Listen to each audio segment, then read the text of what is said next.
नमस्कार दोस्तों, आपका स्वागत है। आज की इस वीडियो में हम एशिया काल के बारे में पढ़ेंगे। बहुत ही इम्पोर्टेंट टॉपिक है, हर एक परीक्षा में मौर्य काल से प्रश्न बनता है। तो आज की इस एक ही वीडियो में हम पूरे मौर्य काल के बारे में पढ़ेंगे और आपकी परीक्षा में जो भी प्रश्न इस टॉपिक से बनते हैं मैंने सबको कवर किया है। तो पहले आप पूरे वीडियो को एंड तक देखें और लास्ट में प्रीवियस ईयर क्वेश्चन जरूर अटेम्प्ट करें। पहले आप पूरे टॉपिक को समझ लेना और लास्ट में प्रीवियस ईयर क्वेश्चन जरूर अटेम्प्ट करना। तो चलिए बिना देरी किए हुए वीडियो को शुरू करते हैं।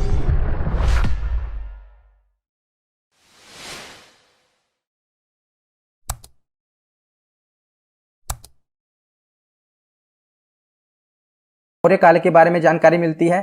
तीसरी पुस्तक है मुद्रा राक्षस, जिसे विशाख दत्त ने लिखा था। इससे भी हमें मौर्य साम्राज्य के बारे में जानकारी मिलती है। और चौथा है जैन और बौद्ध ग्रंथ, इनसे भी हमें मौर्य साम्राज्य के बारे में जानकारी मिलती है। तो ये तो हैं कुछ साहित्यिक स्रोत और दूसरे हैं पुरातात्विक स्रोत, जैसे कि अशोक ने अपने जीवन काल में कुछ शिलालेख बनवाए थे, वहां से भी हमें मौर्य साम्राज्य की जानकारी मिलती है। जैसे कि जूनागढ़ के अभिलेख और रुद्रदामन के अभिलेख, यहाँ से हमें मौर्य साम्राज्य की जानकारी मिलती है। तो ये तो स्रोत हैं जहां से हमें मौर्य साम्राज्य के बारे में जानकारी देखने को मिलती है। तो आगे अब हम देखते हैं कि जो मौर्य साम्राज्य था इसका विस्तार कहां तक था। तो चंद्रगुप्त मौर्य ने मौर्य वंश की स्थापना की थी और एक विस्तृत राज्य की स्थापना की थी, जिसका विस्तार कहां तक फैला हुआ था।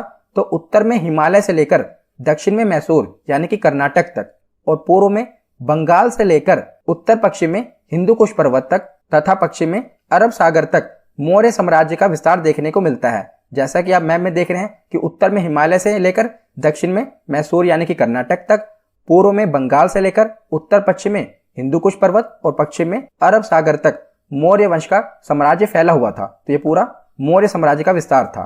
उसके बाद हम देखते हैं कि मौर्य साम्राज्य में कौन कौन से शासक देखने को मिले हैं।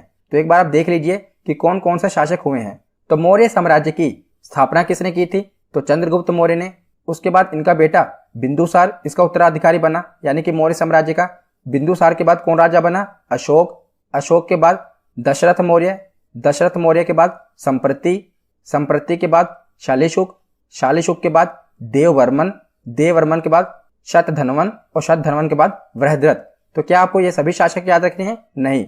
तो आपको कौन कौन से शासक याद रखने हैं? सबसे पहले तो ये किसकी स्थापना किसने की थी, यानी कि मौर्य साम्राज्य का संस्थापक कौन था? तो चंद्रगुप्त मौर्य। तो पहले तीन शासक आपको याद होने चाहिए, चंद्रगुप्त मौर्य, बिंदुसार और अशोक। इन्हीं तीनों से प्रश्न बनता है। बाकी के जो शासक थे वो इतने योग्य नहीं थे। तो पहले तीन शासक आपको याद होने चाहिए। पहला है चंद्रगुप्त मौर्य, जिन्होंने मौर्य साम्राज्य की स्थापना की थी। उसके बाद है बिंदुसार, उसके बाद है अशोक। तो इन तीन ही शासकों से मौर्य साम्राज्य में प्रश्न बनते हैं। बाकी शासकों ने ऐसा कोई काम नहीं किया जिनसे प्रश्न बने। तो आपको इन तीन शासकों के बारे में पढ़ना है, चंद्रगुप्त मौर्य, बिंदुसार और अशोक। और आज हम इन तीनों ही शासकों के बारे में पढ़ेंगे। और लास्ट वाला शासक भी याद रख लेना, बृहद्रथ। यहां से मौर्य साम्राज्य खत्म हो गया था। तो स्थापना की थी चंद्रगुप्त मौर्य ने और आखिरी शासक था मौर्य साम्राज्य का। तो चलिए अब एक एक करके पढ़ना शुरू करते हैं। तो शुरुआत करते हैं चंद्रगुप्त मौर्य से। तो चंद्रगुप्त मौर्य मौर्य वंश के प्रथम शासक तथा संस्थापक थे। 322 ईसा पूर्व नंद वंश के शासक धनानंद को पराजित करके यह मगध के राजा बने और चाणक्य को चंद्रगुप्त ने अपना प्रधानमंत्री बनाया था, क्योंकि चाणक्य की सहायता से ही चंद्रगुप्त मौर्य ने धनानंद को पराजित किया था। तो चाणक्य को चंद्रगुप्त ने क्या बनाया था? अपना प्रधानमंत्री बनाया था। और चाणक्य को कौटिल्य और विष्णुगुप्त भी कहा जाता है। तो कई बार परीक्षा में पूछा गया है कि चाणक्य का अन्य नाम क्या है? तो कौटिल्य और विष्णुगुप्त भी चाणक्य को ही कहा जाता है। तो धनानंद को हराने के बाद चंद्रगुप्त मौर्य ने जो धनानंद की पुत्री थी दुर्धरा, उसे विवाह कर लिया था। किसकी पुत्री थी? धनानंद की, जिसको चंद्रगुप्त मौर्य ने हराया और उसकी पुत्री से विवाह कर लिया। उसके बाद देखते हैं यूनानी लेखकों के द्वारा चंद्रगुप्त को दिए गए नाम। तो जो भी यूनानी लेखक थे ना, उन्होंने चंद्रगुप्त को क्या कहकर पुकारा था, यानी कि उन्होंने जो इतिहास लिखा था वहां पर उन्होंने चंद्रगुप्त की नाम की जगह कुछ अन्य नाम लिखे थे जो कि चंद्रगुप्त के ही नाम थे। मतलब कि वो चंद्रगुप्त को क्या कहते थे? तो प्लूटार्क एक यूनानी लेखक था, उसने चंद्रगुप्त को एंड्रोकोटस कहकर संबोधित किया। क्या? एंड्रोकोटस। और जस्टिन ने सेंड्रोकोटस कहकर संबोधित किया। उन्होंने वहां के इतिहास में लिखा था यूनान में कि एंड्रोकोटस जो कि मगध का राजा है, उसने धनानंद को पराजित कर दिया। तो लोगों को लगा कि ये एंड्रोकोटस कौन आ गया। तो बाद में 1793 में पता चला, विलियम जोन्स ने सर्वप्रथम यह बताया कि जो ये एंड्रोकोटस और सेंड्रोकोटस है ना, जो कि यूनानी लेखकों ने संबोधित किया है, ये कोई और नहीं बल्कि चंद्रगुप्त मौर्य है। याद रखिएगा कि प्लूटार्क ने चंद्रगुप्त मौर्य को एंड्रोकोटस और जस्टिन ने सेंड्रोकोटस कहकर संबोधित किया। और सबसे पहले पता किसने लगाया? तो विलियम जोन्स ने यह पता लगाया कि चंद्रगुप्त मौर्य को ही यह कहा गया है एंड्रोकोटस और सेंड्रोकोटस। तो आगे देखते हैं कि 305 ईसा पूर्व में सेलुकस निकेटर ने मगध पर आक्रमण कर दिया। तो मैंने इसे पिछली वीडियो में आपको बताया था ना कि जब सिकंदर आया था भारत पर आक्रमण करने तो उसके दो सेनापति थे, एक था थल सेनापति और दूसरा था जल सेनापति। तो थल सेनापति का नाम था सेलुकस निकेटर और जल सेनापति का नाम था नियार्कस। तो यही जो थल सेनापति था ना सेलुकस निकेटर, इसने बाद में यानी कि जब सिकंदर वापस लौट गया, उसकी मृत्यु हो गई, तो उसके बाद में सेलुकस निकेटर ने मगध पर आक्रमण कर दिया। इसने यह सोचकर आक्रमण किया था कि मगध में धनानंद होगा, पर उस समय धनानंद को पराजित करके चंद्रगुप्त मौर्य मगध का शासक बन गया था। तो चंद्रगुप्त मौर्य ने सेलुकस निकेटर को पराजित कर दिया और उसके बाद जो उसकी पुत्री थी कार्नेलिया, जिसे हेलेना भी कहते हैं, उसे विवाह कर लिया। तो याद रखिएगा बहुत बार एग्जाम में पूछा गया है। तो सेलुकस निकेटर को चंद्रगुप्त मौर्य ने पराजित कर दिया और उसकी पुत्री से विवाह कर लिया, जिसका क्या नाम था? उसका नाम कार्नेलिया या हेलेना था। और युद्ध की शर्तों के अनुसार सेलुकस निकेटर ने हारने के बाद 4 प्रांत काबुल, कंधार, हेरात और मकरान चंद्रगुप्त मौर्य को दे दिए। आज के समय में देखा जाए तो पूरा अफगानिस्तान और पाकिस्तान चंद्रगुप्त मौर्य को सेलुकस निकेटर ने दे दिया था हारने के बाद, याद रखिएगा। और चंद्रगुप्त मौर्य ने भी 500 हाथी सेलुकस निकेटर को भेंट किए थे। कितने? 500 हाथी। और सेलुकस निकेटर ने अपना एक राजदूत जिसका नाम था मेगास्थनीज चंद्रगुप्त मौर्य के दरबार में इसके बाद में भेज दिया था। तो कई बार एग्जाम में पूछा गया है कि चंद्रगुप्त मौर्य के दरबार में कौन सा राजदूत आया था, तो उसका नाम था मेगास्थनीज। याद रखिएगा क्या नाम है? मेगास्थनीज। और मेगास्थनीज की पुस्तक है इंडिका, जिससे हमें मौर्य वंश की जानकारी मिलती है। तो वीडियो की शुरुआत में मैंने आपको बताया था ना कि कुछ साहित्यिक स्रोत हैं, जिसमें से एक थी इंडिका। ये किसके द्वारा लिखी गई थी? तो ये मेगास्थनीज के द्वारा लिखी गई थी इंडिका। इससे हमें मौर्य वंश के बारे में जानकारी मिलती है। तो उसके बाद आगे है कि जैन गुरु भद्रबाहु से प्रभावित होकर चंद्रगुप्त मौर्य ने जैन धर्म अपना लिया और कर्नाटक में श्रवणबेलगोला में 298 ईसा पूर्व में सलेखना विधि द्वारा अपने प्राण त्याग दिए। तो बौद्ध धर्म वाली वीडियो में मैंने आपको बताया था कि चंद्रगुप्त मौर्य के समय मगध में 12 वर्ष का भीषण अकाल पड़ा था। तब चंद्रगुप्त मौर्य अपने गुरु भद्रबाहु के साथ कर्नाटक चले गए थे। कर्नाटक में कहां पर? श्रवणबेलगोला में। और सलेखना विधि द्वारा अपने प्राणों को त्याग दिया। तो सलेखना विधि क्या है? तो ये जैन धर्म की एक विधि है, बहुत ही कठोर तपस्या है, जिसमें भोजन और जल को त्याग कर अपने प्राणों को छोड़ दिया जाता है। मतलब कि भोजन और जल को त्याग कर कठोर तपस्या की जाती है और अपने प्राणों को त्याग दिया जाता है। तो ये सलेखना विधि, जिसके द्वारा चंद्रगुप्त मौर्य ने 298 ईसा पूर्व श्रवणबेलगोला में अपने प्राण त्याग दिए। तो चंद्रगुप्त मौर्य के बाद उनका उत्तराधिकारी बना बिंदुसार। तो बिंदुसार चंद्रगुप्त मौर्य का उत्तराधिकारी बना। इसकी माता का नाम क्या था? दुर्धरा। तो चंद्रगुप्त मौर्य ने दुर्धरा से शादी की थी ना, जो कि धनानंद की पुत्री थी, तो उसी का पुत्र था बिंदुसार। और बिंदुसार को अमित्रघात भी कहा जाता है। क्या कहा जाता है? अमित्रघात इसका अन्य नाम है। तो अमित्रघात का अर्थ क्या है? शत्रुओं का नाश करने वाला। तो कई बार एग्जाम में पूछा गया है कि अमित्रघात के नाम से किसे जाना जाता है? बिंदुसार को जाना जाता है। तो बिंदुसार के शासन के समय सीरिया के शासक एंटियोकस ने अपना एक राजदूत डायमेक्स को बिंदुसार के दरबार में भेजा था। तो राजदूत का नाम याद रखिएगा, डायमेक्स। किसने भेजा था? सीरिया के शासक ने भेजा था, ताकि मगध से मैत्रीपूर्ण संबंध बनाए जा सके। तो बिंदुसार ने जो सीरिया का राजदूत था डायमेक्स, इसे पूछा था कि तुम्हारे यहाँ की प्रसिद्ध चीजें कौन सी हैं। तो डायमेक्स ने बताया था कि हमारे यहाँ की अंजीर, मीठी शराब तथा यूनानी दार्शनिक यानी कि यूनानी फिलोसफर ये बहुत ही प्रसिद्ध हैं। तो उसके बाद क्या हुआ कि बिंदुसार ने एक पत्र लिखा सीरिया के नरेश को कि मुझे अंजीर, मीठी शराब तथा यूनानी दार्शनिक चाहिए। तो एंटियोकस जो कि सीरिया का शासक था, इसने प्रथम 2 वस्तुएं यानी कि मीठी शराब तथा अंजीर इसको तो भिजवा दिया, परंतु जो यूनानी दार्शनिक की मांग थी इसको ठुकरा दिया। उन्होंने कहा कि यूनानी कानूनों के अनुसार दार्शनिक का क्रय विक्रय नहीं किया जाता, यानी कि दार्शनिक को खरीदा और बेचा नहीं जा सकता। तो पहली 2 वस्तुएं उन्होंने भिजवा दी थी। तो एग्जाम में पूछा गया है कि कौन कौन से चीजों की मांग की थी? तो अंजीर, मीठी शराब तथा यूनानी दार्शनिक की मांग की थी। उसके बाद देखते हैं तो जो बिंदुसार था ना, ये आजीवक संप्रदाय का अनुयायी था। कौन सा संप्रदाय का? आजीवक संप्रदाय का। बिंदुसार के समय तक्षशिला में विद्रोह हो गया था। उस समय तक्षशिला का राजकुमार बिंदुसार का बड़ा बेटा सुशीम था, पर वो विद्रोह को दबाने में असफल रहा। तब बिंदुसार ने अपने छोटे पुत्र जिसका नाम था अशोक उसको बुलाया और जो अशोक था उस समय अवंती का राज्यपाल था। और अशोक को बिंदुसार ने कहा कि जाकर जो तक्षशिला में विद्रोह हो रहा है ना, इसे दबा दो। तो अशोक ने क्या किया कि बहुत ही क्रूरता पूर्वक से उस विद्रोह को दबाया था। उस समय इतना हिंसा हुई, यानी कि इतनी मार काट हुई, औरतों को भी नहीं बख्शा गया। तो अशोक ने बहुत ही क्रूरता से वहां के विद्रोह को दबाया था। इतनी क्रूरता दिखाई थी कि जो अगल बगल के राज्य थे ना, वो भी कांप गए थे।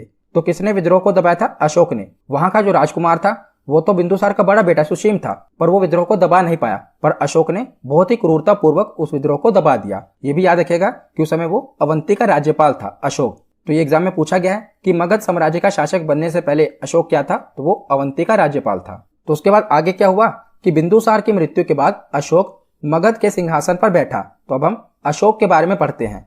तो अशोक का जन्म 304 ईसा पूर्व में पाटलिपुत्र में हुआ था। और बौद्ध ग्रंथों के अनुसार अशोक ने राजा बनने के लिए अपने 99 भाइयों की हत्या कर दी थी। तो ये बौद्ध ग्रंथों से हमें पता चला है कि जो अशोक था इसने राजा बनने के लिए अपने 99 भाइयों की हत्या कर दी थी। और 269 ईसा पूर्व में अशोक का राज्य अभिषेक हुआ। और अशोक की माँ का नाम क्या था? तो अशोक की माँ का नाम था सुभद्रांगी। ये एग्जाम में पूछा गया है कि इनकी माँ का नाम क्या था? सुभद्रांगी। और राज्याभिषेक के 8वें वर्ष पश्चात यानी कि 261 ईसा पूर्व में अशोक ने कलिंग पर आक्रमण कर दिया था और कलिंग को जीत लिया था। और कलिंग में हुए भीषण नरसंहार को देखकर अशोक का हृदय परिवर्तित हो गया। तो इसने कलिंग को जीतने के लिए भी बहुत ही क्रूरता दिखाई थी। जो इसने तक्षशिला में क्रूरता पूर्वक विद्रोह को दबाया था ना, उससे भी कई गुना ज्यादा इसने कलिंग में क्रूरता दिखाई। वहां पर भी महिलाओं को भी नहीं बख्शा गया, आम जनता को भी नहीं बख्शा गया, मतलब कि बहुत ही मार काट हुई। तो इतना भीषण नरसंहार देखकर जो अशोक का हृदय था वो परिवर्तित हो गया। अब इसने कहा कि मैं आगे युद्ध नहीं करूंगा। इसके बाद अशोक ने बौद्ध धर्म अपना लिया था। और बौद्ध धर्म की शिक्षा इसको किससे मिली थी? तो अशोक को बौद्ध धर्म की शिक्षा उपगुप्त ने दी थी। याद रखेगा, अशोक ने कौन सा धर्म अपना लिया था? बौद्ध धर्म। और इसके गुरु कौन बने थे? उपगुप्त। तो उसके बाद है कि अशोक का बौद्ध धर्म उसका व्यक्तिगत धर्म था। उसने कभी भी बौद्ध धर्म को राजकीय धर्म घोषित नहीं किया था। यानी कि अशोक ने बौद्ध धर्म तो अपना लिया था, परंतु इसने अपने प्रजा से कभी जबरदस्ती नहीं की कि आप भी बौद्ध धर्म को अपनाओ। मतलब कि ये इसने कभी भी अपना धर्म अपनी प्रजा पर नहीं थोपा। मतलब कि ये इसका व्यक्तिगत धर्म था। इसने ये नहीं किया कि इसने अगर बौद्ध धर्म अपना लिया तो अपने प्रजा को भी कह दिया कि आप भी बौद्ध धर्म को अपना लो। इसने इसे राजकीय धर्म घोषित नहीं किया था। और अशोक ने बौद्ध धर्म का प्रचार प्रसार करने के लिए अपने बेटे महेंद्र और अपनी बेटी संघमित्रा, नाम याद रखेगा, बेटे महेंद्र और बेटी संघमित्रा को श्रीलंका में भेजा था ताकि वहां पर जाकर वो बौद्ध धर्म का प्रचार प्रसार कर सकें। ये नाम काफी इंपॉर्टेंट है। इनके बेटे का नाम महेंद्र था और बेटी संघमित्रा। इनको भेजा गया था श्रीलंका में। किसके लिए? बौद्ध धर्म के प्रचार प्रसार करने के लिए। और अशोक ने आजीवक संप्रदाय के लोगों के लिए गया में बराबर की पहाड़ियों में 4 गुफाओं का निर्माण करवाया था। तो इनके जो पिता थे, कौन थे? बिंदुसार। वो किस संप्रदाय के अनुयायी थे? तो वो आजीवक संप्रदाय के अनुयायी थे ना। तो आजीवक संप्रदाय के लोगों के लिए इसने गया में बराबर की पहाड़ियों में 4 गुफाओं का निर्माण करवाया था। तो इससे ये पता चलता है कि इसने बौद्ध धर्म के साथ साथ जो अन्य धर्म थे उसको भी ये साथ में लेकर चला था। मतलब कहीं पर इसने जबरदस्ती अपना धर्म थोपा नहीं था। तो उसके बाद आगे देखते हैं कि अशोक भारत का पहला ऐसा शासक था जिसने अपने संदेशों को अभिलेखों के माध्यम से जनता तक पहुंचाया था। और अशोक के अभिलेखों की भाषा कौन सी थी? तो ये प्राकृतिक भाषा में थे, जिसे 4 लिपियों में लिखा गया था। कौन कौन सी लिपियों में लिखा गया था? तो पहली है ब्रह्मी लिपि, दूसरी है खरोष्टी लिपि, तीसरी है अरमाइक लिपि और चौथी है ग्रीक लिपि। इन 4 लिपियों में अशोक ने अपने संदेशों को अभिलेखों के माध्यम से जनता तक पहुंचाया था। तो जो ब्रह्मी लिपि थी, इस लिपि के अभिलेख भारत में मिले हैं। और खरोष्टी लिपि के अभिलेख, तो खरोष्टी लिपि के अभिलेख पाकिस्तान में मिले हैं। तीसरी है अरमाइक लिपि, तो अरमाइक लिपि के अभिलेख अफगानिस्तान में मिले हैं। और ग्रीक लिपि के अभिलेख अफगानिस्तान के उत्तरी सीमा में मिले हैं। तो 4 लिपियां याद रखिएगा, ब्रह्मी लिपि, खरोष्टी लिपि, अरमाइक लिपि और ग्रीक लिपि। इन 4 लिपियों में अशोक ने अपने अभिलेखों का निर्माण करवाया था। तो जो ये खरोष्टी लिपि है ना, ये दूसरे नंबर वाली, ये दाएं से बाएं ओर लिखी जाती है। कई बार एग्जाम में ये पूछा गया है कि निम्नलिखित में से कौन सी लिपि दाएं से बाएं ओर लिखी जाती है। तो ये चारों लिपि दी होती है। तो इसमें से जो खरोष्टी लिपि है ये दाएं से बाईं ओर लिखी जाती थी। तो ये जो अशोक ने अभिलेख लिखवाए थे ना, इसको पढ़ने में सबसे पहले सफलता किसको मिली थी? तो अशोक के अभिलेख को पढ़ने में सबसे पहली सफलता 1837 में जेम्स प्रिंसेप को मिली थी। नाम जरूर याद रखिएगा, क्या नाम है? James Prinsep. इसको सबसे पहले सफलता मिली थी जो ये अशोक के अभिलेख थे इनको पढ़ने में। तो उसके बाद आगे देखते हैं। तो अशोक ने अपने अधिकतर अभिलेखों में जो अपना नाम लिखवाया था वो लिखवाया था देव नाम प्रियदर्शी, जिसका अर्थ है देवताओं का पसंद। तो देव नाम प्रियदर्शी किसका नाम था? तो ये अशोक का नाम था। इसने जो शिलालेख लिखवाए थे ना कि मैं मगध का राजा देव नाम प्रियदर्शी, तो किसका नाम था? ये अशोक का नाम था। और कुछ अभिलेखों से हमें ये पता चला है कि अशोक उस समय मगध का सम्राट था, जैसे कि मध्य प्रदेश के गुर्जरा तथा कर्नाटक की मास्की अभिलेख, नेदर तथा उदेल गोलान अभिलेखों में अशोक का स्पष्ट नाम अशोक लिखा हुआ था। तो इन अभिलेखों में अशोक ने अपना स्पष्ट नाम लिखवाया था अशोक। और राजस्थान के भाबरू अभिलेख में अशोक ने खुद को मगध का सम्राट बताया था। किसमें? भाबरू अभिलेख में। उसके बाद देखते हैं अशोक की धम्म यात्रा। तो धम्म क्या है? तो अशोक ने लोगों को नैतिकता सिखाने के लिए जो नियम कानून की संहिता बनाई थी उसे ही धम्म कहते हैं। तो ये जो अशोक का धम्म था ये बौद्ध धर्म से प्रभावित था। अशोक का धम्म स्व नियंत्रण पर आधारित था।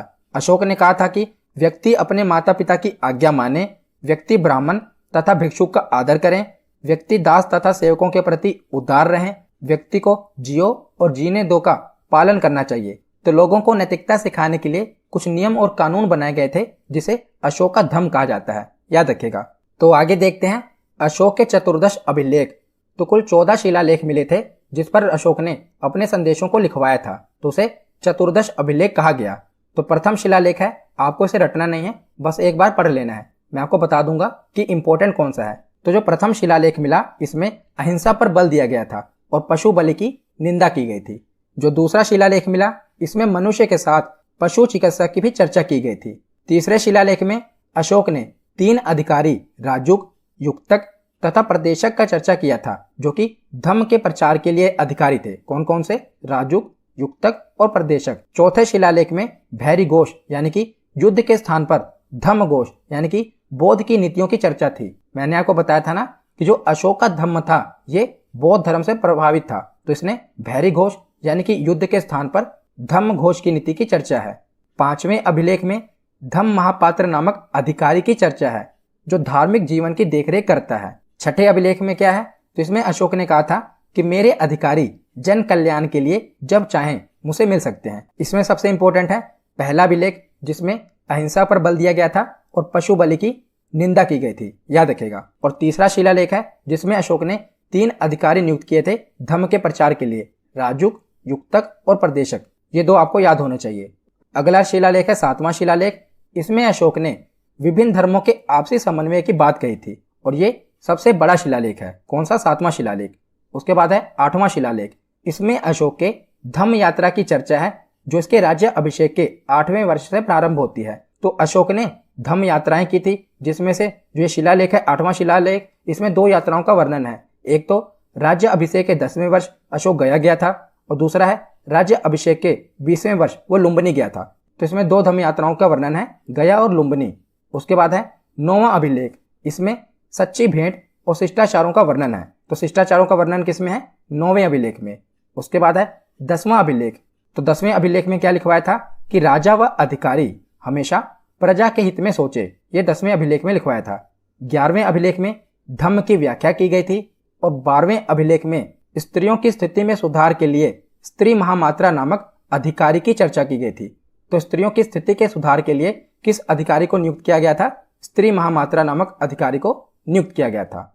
उसके बाद है 13वां अभिलेख, मोस्ट इंपोर्टेंट। ये जितने भी अभिलेख हैं उसमें से यही एक है जो बार बार एग्जाम में रिपीट हुआ है। तो इसमें कलिंग युद्ध की चर्चा है। तो आपसे एग्जाम में पूछा जाता है कि कलिंग युद्ध की चर्चा किस अभिलेख में है? तो 13वें अभिलेख में कलिंग युद्ध की चर्चा है। उसके बाद है 14वां अभिलेख। इसमें अशोक ने जनता को धार्मिक जीवन व्यतीत करने के लिए प्रेरित किया था। तो ये हो गए अशोक के चतुर्दश अभिलेख, जिसमें से आपको 13वां अभिलेख, ये तो मोस्ट इंपोर्टेंट है, कई बार एग्जाम में पूछा गया है कि कलिंग युद्ध की चर्चा किस अभिलेख में की गई है? तो 13वें अभिलेख में की गई है। तो उसके बाद आगे अब हम मौर्य काल के कुछ प्रमुख अध्यक्ष देख लेते हैं। तो पहला है शुल्क अध्यक्ष, यानी कि शुल्क का अध्यक्ष। इसके नाम से क्लियर है कि व्यापार से प्राप्त कर यानी कि टैक्स और चुंगी एकत्रित करने के लिए जो अध्यक्ष था उसका नाम था शुल्क अध्यक्ष। दूसरा है पोतवा अध्यक्ष। तो माप तोल के मान को नियंत्रित करने वाला यह अधिकारी होता था। कौन? पोतवा अध्यक्ष। तीसरा है सूत्र अध्यक्ष। तो सूत्र अध्यक्ष कौन था? तो ये वस्त्र उद्योग मंत्री था। तो उस समय जो मौर्य काल था उसमें जो अध्यक्ष थे ना वो मैं आपको बता रहा हूं। तो सूत्र अध्यक्ष कौन था? वस्त्र उद्योग मंत्री था। उसके बाद है सूना अध्यक्ष। तो सूना अध्यक्ष किसे कहा जाता था? तो बूचड़ खाने और चर्म उद्योग के अध्यक्ष को क्या कहा जाता था? सूना अध्यक्ष। उसके बाद है लक्षणा अध्यक्ष। लक्षणा अध्यक्ष कौन होता था? तो टकसाल का अध्यक्ष, यानी कि जो मौर्य काल में सिक्के चलते थे उनका अध्यक्ष कौन होता था? लक्षणा अध्यक्ष। उसके बाद है अश्व अध्यक्ष, जिसके नाम से ही क्लियर है कि घोड़ों की देखभाल करने वाला कौन था? अश्व अध्यक्ष, यानी कि अश्वों का अध्यक्ष। उसके बाद है हस्त्य अध्यक्ष। तो हस्त्य अध्यक्ष कौन होता था? तो हाथियों की देखभाल करने वाला, उसे कहा जाता था हस्ताध्यक्ष। उसके बाद है अकाराध्यक्ष। अकाराध्यक्ष कौन था? तो खान मंत्री को अकाराध्यक्ष कहा जाता था। उसके बाद है सीता अध्यक्ष। तो सीता अध्यक्ष कौन होता था? तो कृषि विभाग वाले मंत्री को सीता अध्यक्ष कहा जाता था। तो याद रखेगा कि मौर्य साम्राज्य में जो सरकारी जमीन होती थी ना, जो राजकीय जमीन होती थी, उसे सीता कहा जाता था। और राजकीय जमीन से इकट्ठा होने वाले कर को भी सीता ही कहा जाता था, याद रखेगा। तो आगे अब हम मौर्यकालीन सैन्य व्यवस्था देख लेते हैं। तो यूनानी इतिहासकारों के अनुसार चंद्रगुप्त मौर्य के समय 6 लाख पैदल, 30,000 अश्वारोही यानी कि 30,000 घुड़सवार, 9,000 गज सेना यानी कि हाथियों की सेना और 8,000 रथ सेना थी। तो ये चंद्रगुप्त मौर्य के समय थी। और मैगास्थनीज के अनुसार सेना की देखरेख के लिए एक अलग विभाग था और इस विभाग में 30 सदस्य थे। और जो उच्च अधिकारी होते थे उस समय, उन्हें क्या कहा जाता था? तो उन्हें महामात्रा कहा जाता था।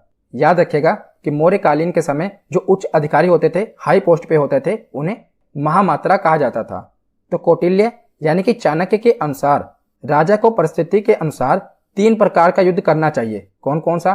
पहला है प्रकाश युद्ध, यानी कि आमने सामने का युद्ध, इसे कहा गया प्रकाश युद्ध। ये चाणक्य ने अपनी अर्थशास्त्र में लिखा है। दूसरा है कूट युद्ध, यानी कि चालाकी तथा छलबाजी से युद्ध किया जाए। तीसरा है तुष्णी युद्ध, यानी कि अप्रत्यक्ष युद्ध, जिसमें शत्रु राज्य में गृह युद्ध छिड़वा देना, यानी कि डायरेक्ट उस पर हमला न करना, वहां की जो प्रजा है वही विद्रोह कर दे। ये 3 प्रकार के युद्धों का वर्णन किया है चाणक्य ने, प्रकाश युद्ध, कूट युद्ध और तुष्णी युद्ध। तो उसके बाद देखते हैं कि मौर्यकालीन में जो सामाजिक व्यवस्था थी वो कैसी थी।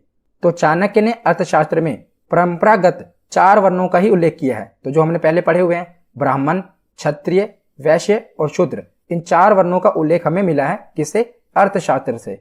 पर जो मैगास्थनीज था ना, उसने इन 4 वर्णों का उल्लेख नहीं किया है। उसने आर्थिक आधार पर भारतीय समाज को 7 वर्गों में बांटा है। ये यूपीएससी में पूछा गया था, याद रखिएगा, इंपॉर्टेंट है कि मैगास्थनीज ने मौर्यकालीन सामाजिक व्यवस्था को कितने भागों में बांटा था? तो 7 वर्गों में बांटा था। कौन कौन सा? पहला वर्ग था दार्शनिक, इसके अंतर्गत पुजारी, भिक्षु तथा विद्वान आते थे। दूसरा वर्ग था कृषक, यानी कि किसान। तो मैगास्थनीज ने 7 वर्गों में कृषकों की संख्या को सर्वाधिक बताया था, यानी कि सबसे ज्यादा संख्या किसकी थी? तो कृषकों की संख्या थी, यानी कि किसानों की संख्या थी। तीसरा वर्ग था पशुपालक, ये पशुपालन का कार्य करते थे।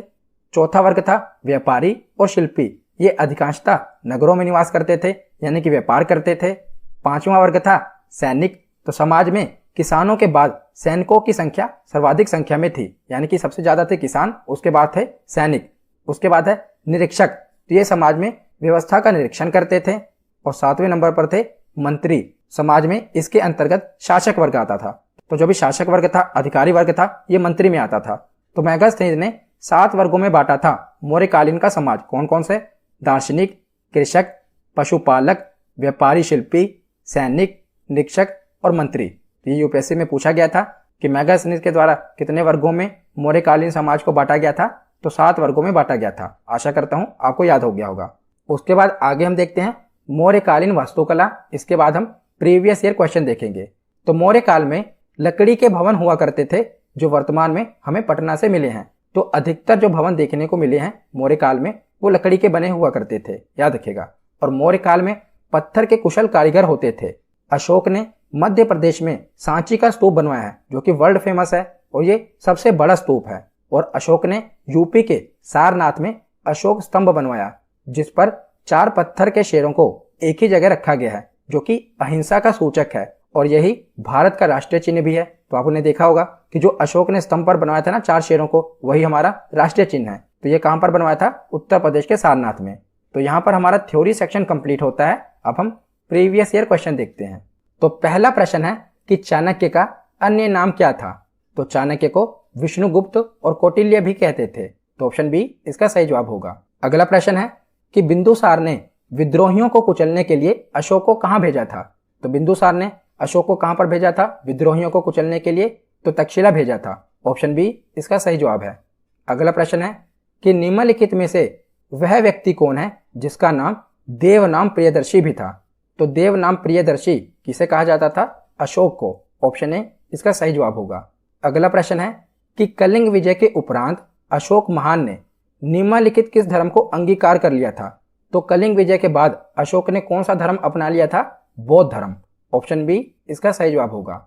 अगला प्रश्न है कि प्राचीन भारत का वह प्रसिद्ध शासक जिसने अपने जीवन के अंतिम दिनों में जैन धर्म को अपनाया था वो कौन सा शासक था? इसने संलेखना विधि द्वारा अपने प्राणों को भी त्याग दिया था। वो थे चंद्रगुप्त मौर्य। इन्होंने अपने अंतिम दिनों में भद्रबाहु से शिक्षा ली थी जैन धर्म की। अगला प्रश्न है कि निम्नांकित में से कौन मौर्य वंश का शासक नहीं है? तो बताइए निम्नलिखित में से कौन मौर्य वंश का शासक नहीं है? तो चंद्रगुप्त मौर्य भी है, बिंदुसार भी है और अशोक भी है। ऑप्शन ए अजातशत्रु ये मौर्य वंश का शासक नहीं है, ये हर्यक वंश का शासक है। अगला प्रश्न है कि मेगास्थनीज की पुस्तक का नाम क्या था? तो मेगास्थनीज की पुस्तक का नाम है इंडिका। ऑप्शन डी इसका सही जवाब होगा। अगला प्रश्न है कि मेगास्थनीज ने भारतीय समाज को कितनी श्रेणियों में विभाजित किया था? तो मेगास्थनीज के अनुसार भारतीय समाज कितनी श्रेणियों में बटा हुआ था? 7। ऑप्शन डी इसका सही जवाब है। अगला प्रश्न है कि पाटलिपुत्र में स्थित चंद्रगुप्त का महल मुख्यतः बना था। तो जो पटना है यानी कि पाटलिपुत्र है, वहां पर जो चंद्रगुप्त का महल बना था वो किस चीज का बना था? तो मुख्यतः वो लकड़ियों का बना था। मैंने आपको मौर्य काल के वास्तुकला में बताया था ना कि उस समय जो अधिकतर भवन बनते थे वो लकड़ी के बनते थे। अगला प्रश्न है कि सांची का स्तूप किसने बनवाया था? तो सांची का स्तूप अशोक ने बनवाया था। ऑप्शन ए इसका सही जवाब होगा। अगला प्रश्न है कि अशोक के शिलालेखों को पढ़ने वाला प्रथम अंग्रेज कौन था? तो वो कौन सा व्यक्ति था जिसने अशोक के शिलालेखों को पढ़ा था?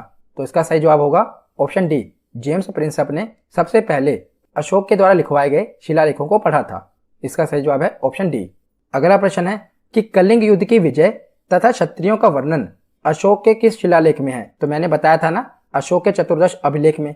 किस अभिलेख में कलिंग युद्ध का वर्णन है? तो इसका सही जवाब क्या होगा? इसका सही जवाब है ऑप्शन डी 13वें शिलालेख में हमें यह पता चला है कि अशोक ने कलिंग पर युद्ध किया था। अगला प्रश्न है सूची 1 को सूची 2 से सम्मिलित कीजिए। तो सूची 1 में राजा बताए गए हैं और सूची 2 में उनके अन्य नाम बताए गए हैं, जैसे कि प्रियदर्शी किसे कहा जाता था? सेंड्रोकोटस किसे कहा जाता था?